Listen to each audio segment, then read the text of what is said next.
زمون یو ډیر مهربان دوست صہیب رسول چې هلته مدینه منوره کې وي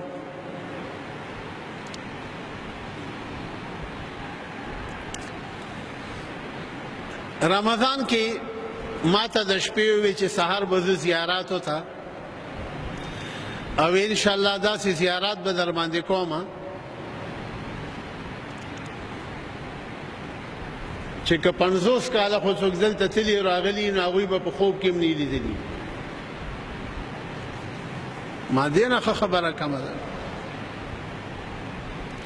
5:30 بجې د اشراق لمونځ نه بعد لاړو یو مختصر واقع ده ته وایم یو 10-12 منټو کې یو جمعه ته بوتلو چې دې ته مسجد عریس وایي مسجد عریس باغ او باغ او هغې سره جوخ یو کوی و چې هغه کوی ته بیر عریس وایي بیر عریس وی دا کوی مخکې په باغ کې و اوس باغ نشته دیوال ته چاپیره دی وی دغه باغ ته به سردار دو عالم جناب رسول الله صلی الله علیه و آله و اصحابه وسلم تشریف راوړلو او دې باغ کې به کېناستو یو ځل یې تشریف راوړو او د دغه کوی په غاړه ناست او خپې مبارکې لاندې ځوړند کړي دي لکه سړی په دیوال کېني خپې لاندې څانګي دغه رنګې د الله محبوب په هغه کوی په غاړه کېناستو چې خپې لاندې وي نو خو کافي غټ کوی دی اوبه لاندې ویښ کې وي د الله د محبوب خپې مبارکې لاندې دي د کوی د ویښ نه اوبه د ډېر محبت او د عشق او د عظمت او د عقیدت د وجې نه داسې پاس راوخیږي او د الله د محبوب خپو سره داسې لګي بیا لاندې لاړې شي بیا لږ ساعت بعد هغه اوبه راوخیږي او د الله د محبوب خپو مبارکو سره داسې ټچ کېږي بیا لاندې لاړې شي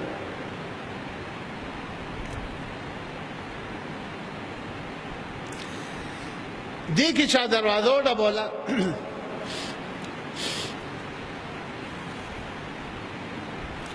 د الله محبوب وي ابو موسی اشعری رضی الله تعالی عنہ ته چې دا د پیغمبر سره تللی او دې باغ کې ورسره و دروازه چا وډبوله د الله محبوب وي ابو موسی اشعری ته چې ابو موسی وګوره دروازه څوک ډبوي او چې هر څوک وي نو ورته ووایه چې ته جنتي ابو موسی اشعری چې دروازه کولاو کړه نو هغه ابوبکر صدیق رضی الله تعالی عنہ ورته یې وی چې د الله محبوب ما ته ویلي چې دروازه هر څوک ډبوي او تی ورته کولاو کې او هر څوک وي نو ورته ووایه چې ته جنتي ابو بکر هم کېناستو د کوی په غاړه او خپې لاندې په کوی کې ځوړند کړي دې کې لږ ساعت بعد بیا دروازه وډبېده بیا د الله محبوب وي ابو موسی اشعری ته چې ته لاړ شو دروازه کولاو کا او که هر څوک وي نو ورته د جنت خوشخبري ورکړه دروازه چې کولاو کا حضرت عمر فاروق رضی الله تعالی عنہ ورته وی چې د الله محبوب ما ته ویلي چې هر څوک وي د جنت زیری ورکړه په درېیم ځل بیا دروازه وډبېده الله محبوب ورته وی دروازه کولاو کو چې هر څوک وي ورته د جنت خوشخبري ورکړه دروازه چې کولاو کا حضرت عثمان رضی اللہ تعالیٰ عنہ په څلورم ځل بیا وډبېده وی چې دروازه کولاو کو چې هر څوک یې د جنت زیری ورکړه دروازه کولاو کا حضرت علی رضی اللہ تعالیٰ عنہ خلفاء راشدین څلور واړه راغو د کوهي په غاړه کېناست او خپې مبارکي ټولو هغه کوهي کې ځوړند کړې دروازه خو بنده لږ ساعت بعد ابو موسی اشعری وایي چې یا رسول الله صلی الله علیه وسلم بل څوک نه راځي وی چې نه بل څوک نه راځي وی خا ابو بکر هم جنتی شو حضرت عمر هم جنتی شو حضرت عثمان او حضرت علی هم جنتی شو ابو موسی اشعری د پاره څه دي اخم خادم دے دربان دے کنا دا اللہ محبوب وتوئی چھ ابو موسی اشعری دا پارا وچھیاو وی ابو موسی اشعری فی الجنہ ابو موسی اشعری جنتی دے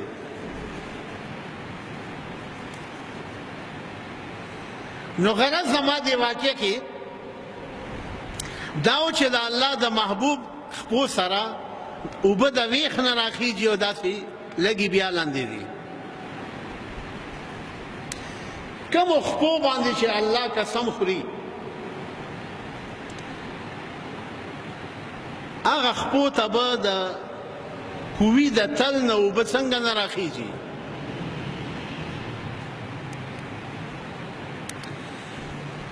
لا أقسم بهذا البلد وأنت حل بهذا البلد لا أقسم بهذا البلد وأنت حل بهذا البلد اللہ فرمائی خپل محبوب تا چه محبوبا زما د قسم وی د مکې په دې خار باندې هاذا البلد نه مراد مکه معظمه ده